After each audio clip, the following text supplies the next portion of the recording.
আচ্ছা বন্ধুরা, তো এই অধ্যায়ে মানে এই যে তরঙ্গের যে তোমাদের অধ্যায়, তো এখানে কিন্তু তেমন একটা কোশ্চেন নেই। তো যে কয়টা কোশ্চেন আছে সমস্যা নেই, আমরা সেগুলো একটু করার চেষ্টা করব। আর তোমরা কোশ্চেনটা পড়ো, কোশ্চেনটা পড়ে এরপর দেখো যে তোমরা এখান থেকে কি কি বুঝতে পারো। বাইরে অনেক বৃষ্টি হচ্ছে, তো দেখো তোমরা এখান থেকে বুঝতে পারো কি না যে এখানে আমাদেরকে কি বের করতে বলছে। তো দ্রুতি বের করতে বলছে। আমরা দ্রুতির একটা সূত্র জানি। কালি পড়তেছে না, আচ্ছা পড়বে, সমস্যা নেই। তো দ্রুতির যে সূত্র আছে সেই সূত্রটা কি সেটা আমাদের আগে জানতে হবে। তো তোমরা লিখবা যে আমরা জানি, কি জানি আমরা একটা জিনিস জানি যে ভি সমান সমান হচ্ছে তোমার এফ ল্যামডা। এটা হচ্ছে তোমার কিসের সূত্র? এটা হচ্ছে তোমার দ্রুতির যে সূত্র সেটা। তো এখানে ল্যামডা সমান সমান কি এবং এফ মানে কি?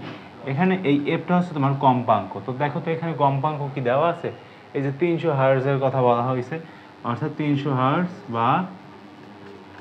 বা per second, 300 per second, per second না, মানে 300 হার্টজ মানে কি 300 পার সেকেন্ডই তো, এরকমই তো বোঝায়। এগুলো তো আমরা আগে থেকেই জেনে আসতেছি, মানে যখন আমরা ছোটো ছিলাম। আর এই ক্লাসগুলো তাদের জন্য উপযোগী যারা এখন 9-এ আছে তাদের জন্য, ঠিক আছে। এফ, আর এখানে ল্যামডা কত? ল্যামডা হচ্ছে তোমার 1.15 মিটার। তো ল্যামডার জন্য আমাদের আর ওটা কোনো এককে আমাদের নিতে হবে না, 1.15 মিটার, ঠিক আছে। তো এটা হচ্ছে আমাদের আসলো, আমরা দ্রুতি বের করব। তো দ্রুতি সমান সমান কি সেটা আমাদের জানা নাই, তো আমাদের জানতে হবে।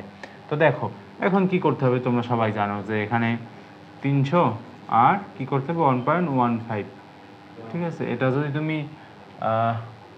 কি বলে এটাকে গুণ যদি করো, তাহলে যে উত্তরটা আসবে সেটাই হচ্ছে আমাদের কি দ্রুতি। আর দ্রুতির একক কি বুঝলা সবাই? তো যদি বুঝে থাকো তাহলে করতে পারো। এরপর আমরা পরের ম্যাথে যাব। তো এটা হচ্ছে আমাদের টাইপ 1, ঠিক আছে। টাইপ কত? টাইপ 1। এরপরে হচ্ছে আমরা দ্বিতীয় টাইপে যাব এবং সেখানে আমরা আরও কিছু দারুণ ম্যাথ করব, যেগুলো করলে কি না তোমার পরীক্ষায় কমন আসার যে সম্ভাবনা সেটা বেড়ে যাবে। তো চেষ্টা করবো সব ম্যাথগুলো করার, যাতে পরীক্ষার সময় আসলে যাতে না মানে কি বলো তো, যাতে বসে না থাকা লাগে।